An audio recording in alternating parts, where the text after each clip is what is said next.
Have you ever felt like you're playing a character at work? Or maybe biting your tongue at a family dinner just to keep the peace? Well, welcome to The Explainer. Today, we're unpacking a silent war that every single one of us fights, literally every day. It's the intense tension between our private, intellectual freedom, the right to think and believe whatever we want, and the public, often crushing demand to just fit in. We live in a world that constantly preaches, be yourself.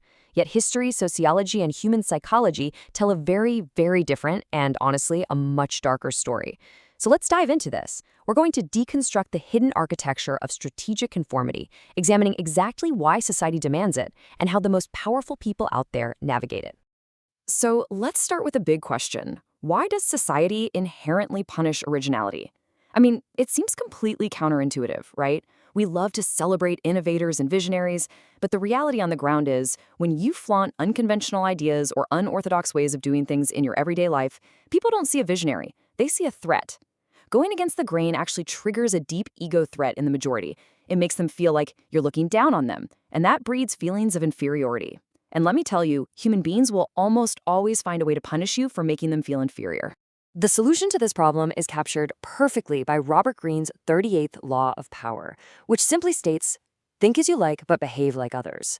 The core premise here is actually a defensive one. It is far, far safer to blend in and nurture the common touch. If you have radically original ideas, keep them locked away. Share them only with your most tolerant friends or people you know for an absolute fact will appreciate your uniqueness. Now, you might be thinking this is just some modern corporate survival tactic, but it actually goes back centuries. The 17th century philosopher Baltasar Gracian hit the nail on the head. He understood that wise, clever people learned early on to mouth conventional ideas and display conventional behavior, without actually having to believe a word of it. By blending in on the outside, you basically purchase the freedom to be completely left alone to have the thoughts you want to have on the inside. All right, let's look at a historical example in Section 1, The Tragedy of Pausanias. Let me tell you the story of exactly what happens when you completely disregard the cultural norms of your peers. Meet Pausanias. He was a fearless, incredibly respected Spartan general. I mean, he led the combined Greek forces to repel a massive Persian invasion. The guy was an absolute hero. But after capturing Byzantium, this massive success went straight to his head. He started to look down on the very people who helped him achieve his victories. Let's walk through how fast this all collapsed. In 478 BC, he captures Byzantium. Incredible military success, right? But just months later, he starts wearing these flowing Persian robes. He's holding lavish banquets in the Persian style, and he even surrounds himself with an Egyptian bodyguard. He completely abandons Spartan simplicity. Shortly after that, he erects monuments in his own name. Now, this wasn't just arrogant. It was a massive, unforgivable insult to the collective effort of the common Greek soldier. His own people absolutely despised for it. In the final act, thinking he's totally untouchable, he hires a messenger to take a secret letter to the Persian king Xerxes. But the messenger betrays him straight to the Spartan authorities, leading directly to his arrest. The crucial takeaway here? Pausanias didn't fall because he lost on the battlefield. His career was destroyed because his cultural deviance deeply offended his fellow Greeks. He flaunted his difference, and they destroyed him for it. So let's unpack why we react this way. Section 2, The Psychology of Conformity. Shifting gears from ancient history to modern sociology, we find Erving Goffman's dramaturgical theory. Goffman believed that, essentially, we are all actors on a stage. You have your front stage. This is your curated public arena, like your office, your social media, or a networking event. Here, you act to match audience expectations, avoid embarrassment, and maintain social order. Then, over on the right, you have your backstage. This is your private zone. This is where you finally drop the mask, relax, and express your truly authentic, unconventional ideas. The key to power? It requires strict, ironclad boundaries between these two. Because if your backstage uniqueness leaks onto the front stage at the wrong time, you ruin your public reputation. Now, this individual acting builds into larger group dynamics through Elizabeth Noel Neumann's spiral of silence theory. This breaks down exactly how groups naturally force us to conform. Step 1. Every single one of us shares this deep-seated fear of social isolation. Being cast out feels like social death. Step 2, we use what she calls a quasi-statistical sense to essentially read the room. We pick up on whether our private opinion is in the minority. Step 3, the people holding the dominant opinion notice they're winning, so they start speaking louder, really amplifying their stance. And finally, step 4, the minority voluntarily silences themselves to avoid punishment. Imagine sitting in a boardroom where everyone is praising a frankly terrible idea. If you speak up, you risk isolation, so you stay silent. The spiral just continues until conformity is absolute. But why are groups so intense about this? Emile Durkheim's functionalist perspective tells us that punishing deviance actually serves a crucial purpose for the group. First, it affirms established cultural values. When a group ostracizes someone for being weird, it actually strengthens the social bonds among the conformists. They literally feel morally secure. It also eliminates cognitive dissonance because, let's face it, people hate having their worldviews challenged. And from a modern workplace conflict perspective, labeling someone as a nonconformist is a fantastic way for those in power to restrict the free will of anyone beneath them. All right, let's get into the practical playbook. Section 3, Mastering the Social Mask. So how do you actually navigate these social hierarchies without losing your mind? Enter the mental model of the double-bottomed coffer.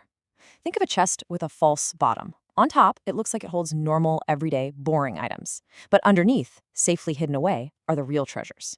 This is a strategic, multi-layered persona.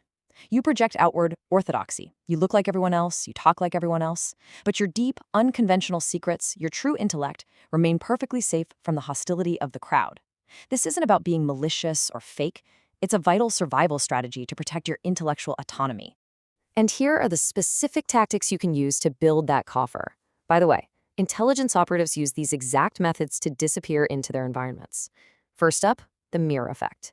You simply reflect a target's values and body language. If they feel like you're one of them, their defenses immediately drop.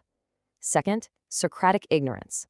Basically, play the sucker, downplay your own brilliance and make others feel smarter than you. If they feel intellectually superior, they will never suspect you have hidden motives. And finally, strategic orthodoxy. Sometimes the best way to blend in is to appear as the most vocal, zealous supporter of the status quo. I mean, nobody questions the fanatic, right?